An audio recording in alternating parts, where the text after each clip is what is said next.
Assalomu alaykum. Bugun 4-fevral. Hozir arini oldiga keldim. Sizlarga arilarimni ko'rsataman.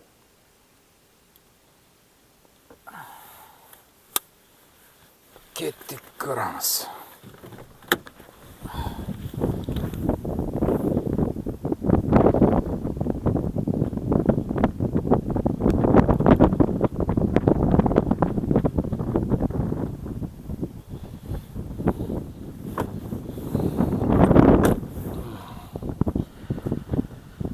Demak, mana shu arilarim.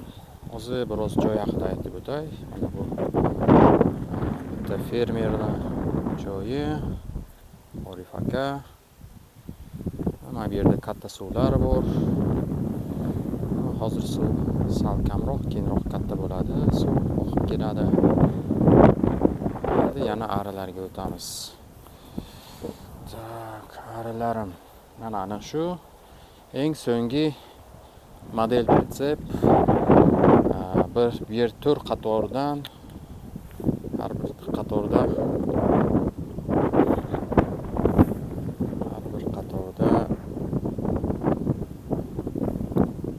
15 tadan harakat etgan. Hozir kamera bilan kelishib olay.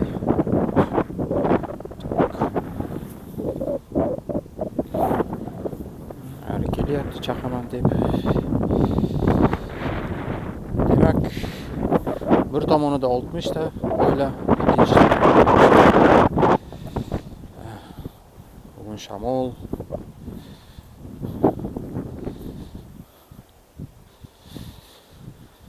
Tak, mana bu ham eski pritsepimiz. Bunun ustida ham общий 40 ta oila. Minus plus 40 ta oila. Buni ichida asal olsak bo'ladi. Mana bu pritsepning ichida yotsa bo'ladi.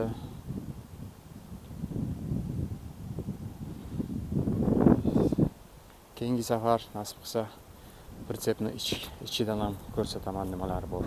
Mana bu 3-pritsepimiz. Bunda ham 40 ta, minus plus 40 ta oila. Hammasi bo'lib 40 120 bo'lsa 200 oila ari. Ana shu mana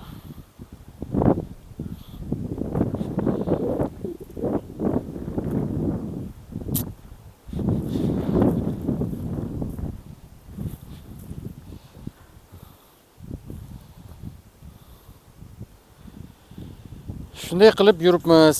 Asalarichilik yaxshi kasb, zo'r kasb. Tabiatda doimo toza havoda mehnat qilamiz, ari choqadi, asalni olamiz. Odamlarga asal, ona ari suti, propolis, gulchang, ari uyi asali sotamiz yoki arini oilasini o'zini sotamiz. Ba'zan o'zimizga yetmasa boshqalardan sotib olamiz. Ba'zan shunaqa.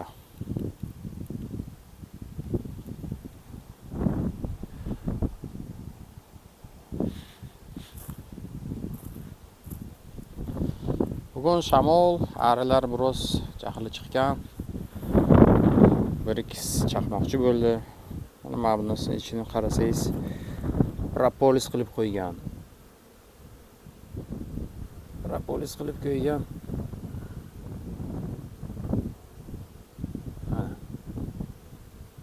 Kichkina teshik ana shundan kirib chiqyapti.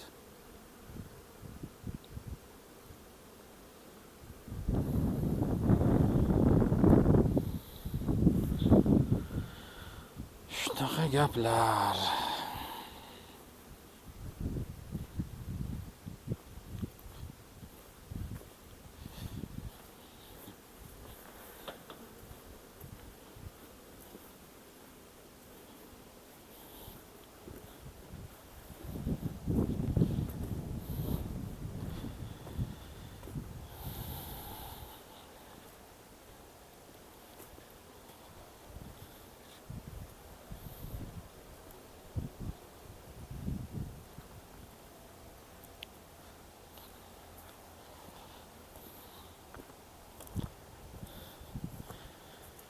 Endi kiyimni almashtirib, bitta ikkita arilarga bir ishlab ko'raylik. Nima kamchiliklari bor, bir ko'ramiz.